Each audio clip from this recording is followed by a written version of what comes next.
Bismillahirrahmanirrahim. Assalamualaikum warahmatullahi wabarakatuh. Baik, bisa kita mulai. Slide pertama di sini ada analisis resiko. Jadi tentang materi hari ini adalah kita membahas analisis resiko. Kenapa kita pelajari? Karena memang analisis resiko ini penting dalam kita terapkan untuk kehidupan sehari-hari, entah itu dalam bekerja atau dalam pengambilan keputusan dan lain sebagainya.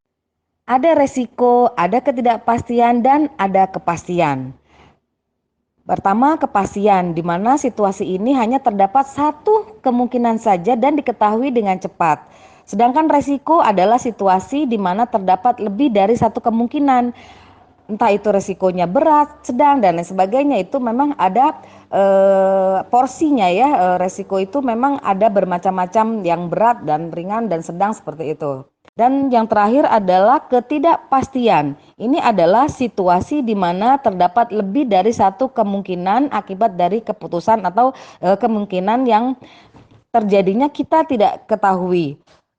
Karena hal tadi adanya ketidakpastian situasi dan kondisi yang terjadi seperti itu. Nah, untuk penghitungan tentang ketidakpastian risiko ini kita kenal dengan standar deviasi, yaitu penyimpangan rata-rata absolut dari semua hasil yang mungkin kita harapkan. Ada pengertian tentang risiko, risk aversion dan risk averter. Risk aversion adalah ketidakpuasan psikis sebagai akibat adanya ketidakpastian. Sedangkan risk averter adalah orang yang enggan terhadap resiko, karena resiko adalah sesuatu yang tidak baik menurut orang tersebut, karena memang merasa itu nggak baik, nggak nyaman untuk saya, atau memang kurang puas untuk saya. Jadi risk averter itu orang seperti yang menghindar dari resiko, maunya yang nyaman-nyaman aja seperti itu. Kemudian ada lagi risk preference, adalah menganggap bahwa resiko merupakan utility atau kepuasan. Contohnya seperti ada orang yang suka naik gunung, orang yang suka touring dengan motor balap seperti itu ya, itu kan resikonya sangat tinggi. Tapi karena memang suka, ada satisfaction, ada kepuasan yang dia dapat dengan melakukan hal tersebut. Dan yang terakhir adalah risk neutrality, yaitu seseorang yang merasa sama saja atau tidak merasa berbeda, mau resiko itu baik atau resiko itu merugikan dan lain sebagainya.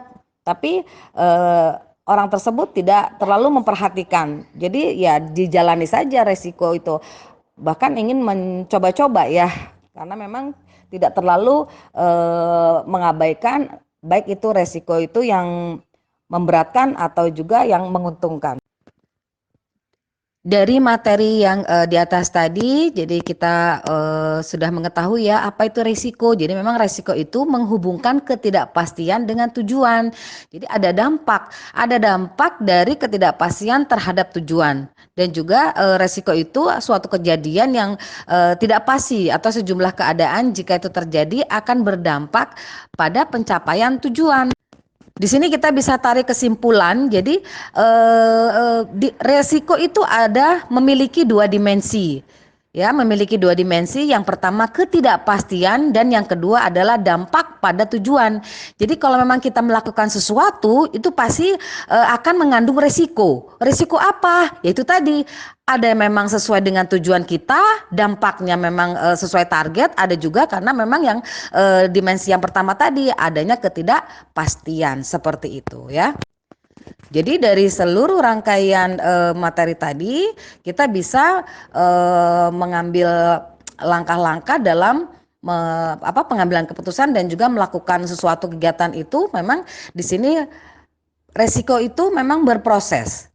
Jadi ada beberapa mungkin memang yang bisa kita lakukan melalui proses resiko ini. Jadi apa sih yang akan berusaha kita ingin capai itu seperti apa?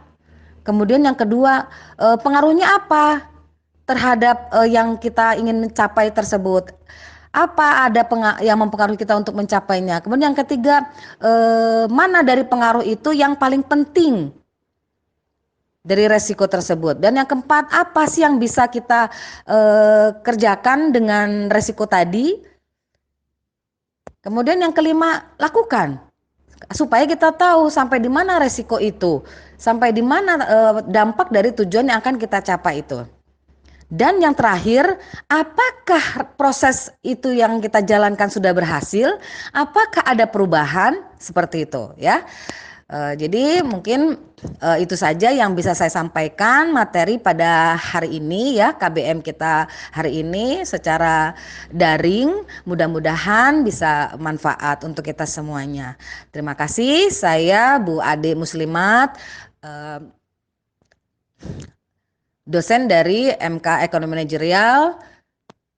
Saya ucapkan terima kasih atas perhatiannya semuanya, mahasiswa saya.